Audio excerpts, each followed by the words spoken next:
Hola, vamos a continuar con los virus animales que habíamos dejado ayer. Recordemos dos tipos, solamente con una cápsida proteica, es decir, virus desnudos, o con una envoltura de tipo membranoso, virus con envoltura. Vamos a fijarnos precisamente en dos tipos de virus que llevan envoltura, que son el virus de la gripe y el virus del SIDA.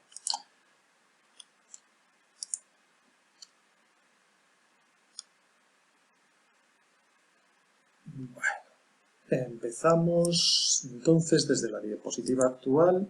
El virus de la gripe, que es un ortomixovirus, es un tipo de virus que está encuadrado dentro del grupo de los virus de RNA menos o RNA negativo.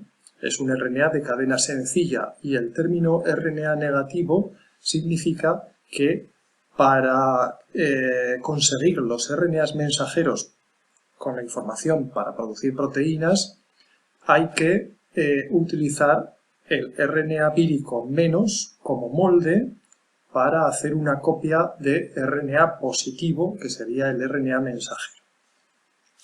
Bueno, en el caso del virus de la gripe, ¿cómo es su ciclo de vida?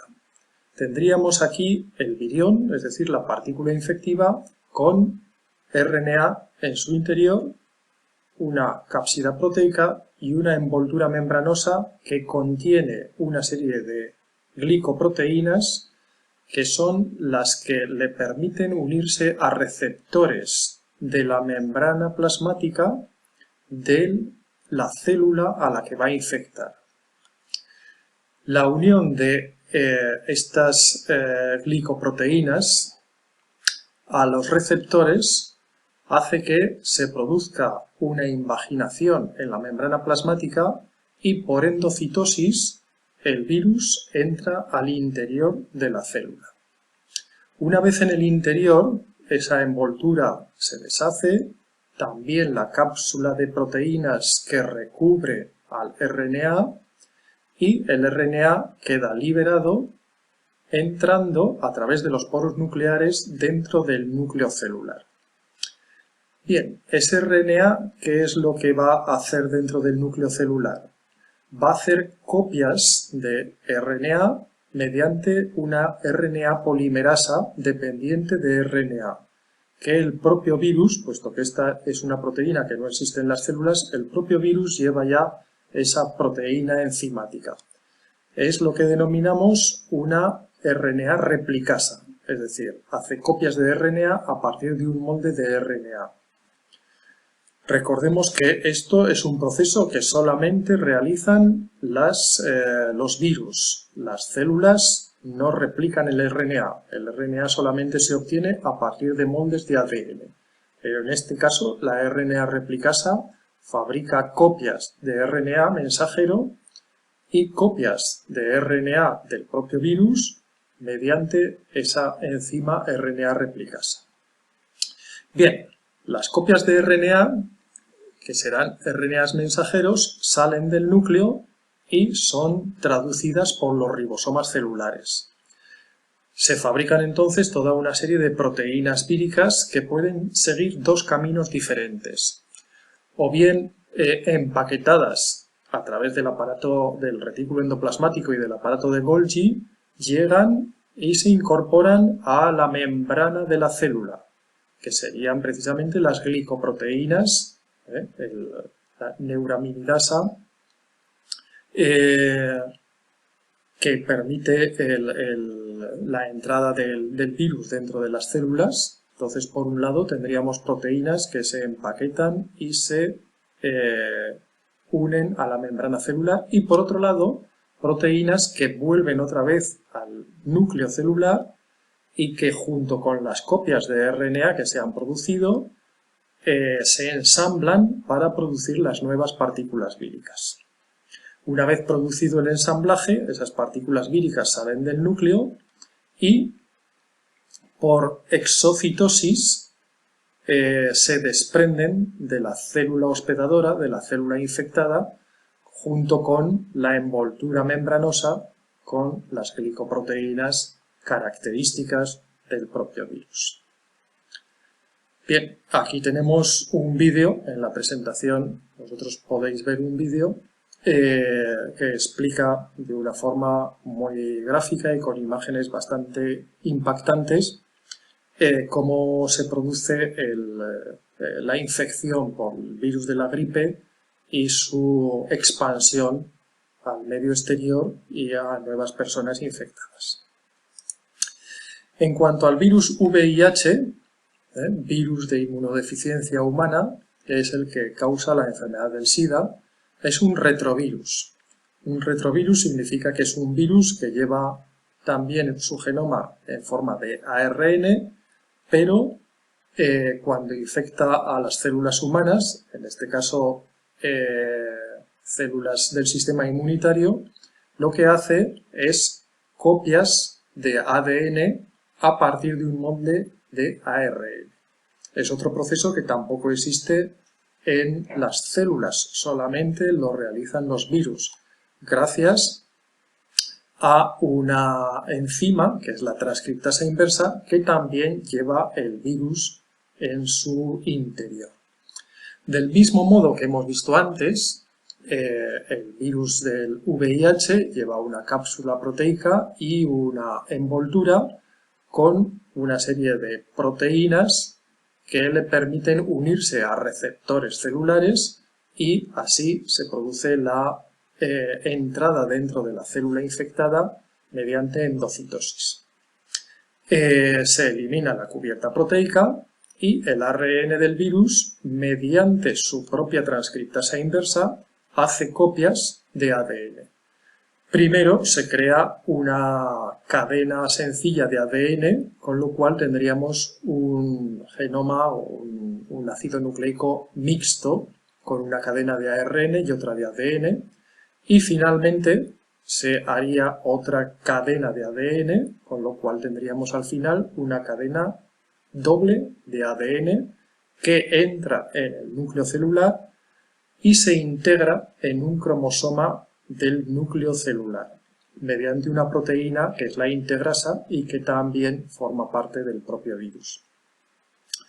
Tendríamos entonces que el virus en este momento sigue un ciclo que podríamos decir es semejante al ciclo lisogénico de los bacteriófagos, porque el genoma vírico está integrado dentro del genoma celular.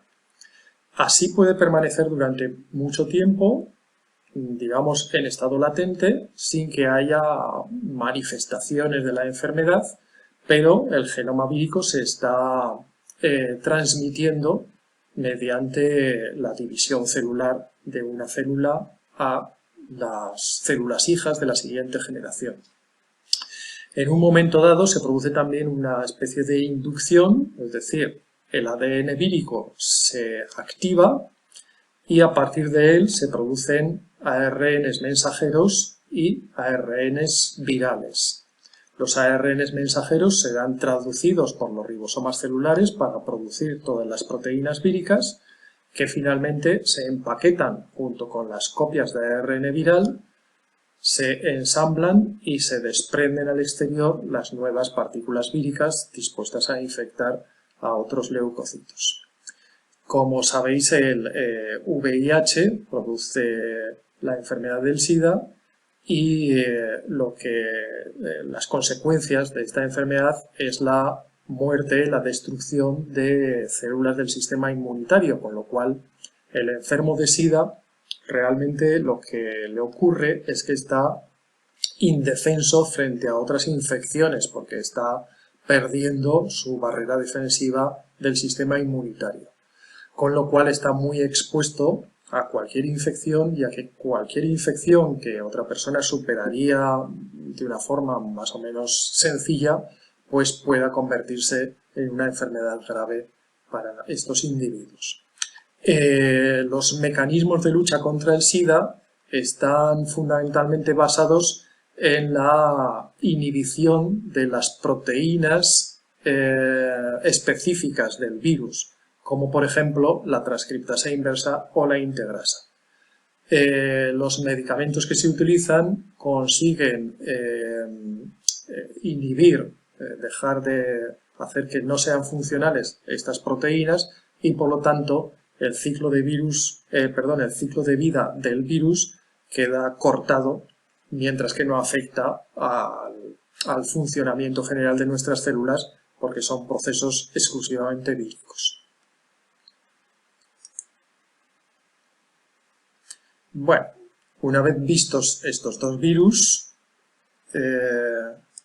también aquí tenéis un vídeo en el cual se explica el ciclo de vida del VIH, interesante de ver, con animaciones muy bien realizadas. Y el próximo día ya empezaremos a ver los virus oncogénicos que están relacionados con la producción de tumores. Muy interesante la relación entre virus y cáncer.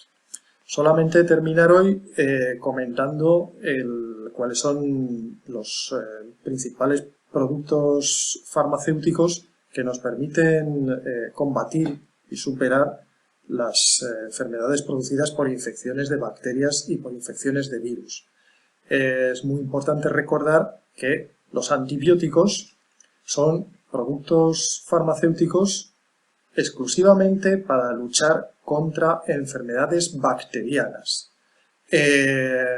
Existen numerosas gamas de antibióticos, fundamentalmente, o por lo menos los primeros antibióticos que se desarrollaron, lo que hacían era destruir la pared celular de la bacteria. Mediante ese sistema, por lo tanto, destruyen a las células procariotas, pero no destruyen a las células eucariotas que no tienen pared celular. Los antibióticos han sido uno de los descubrimientos más importantes de la medicina moderna. El otro día comentábamos también, junto con la asepsia y, por supuesto, junto con las vacunas. Para luchar contra los virus es mucho más complicado, puesto que se introducen dentro de nuestras propias células y su ciclo de vida es intracelular, no es extracelular.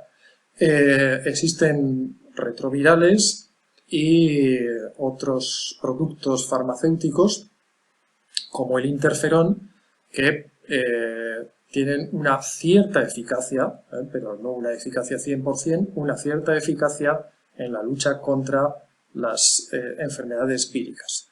Nuestro único sistema eficaz contra las enfermedades víricas es la vacunación.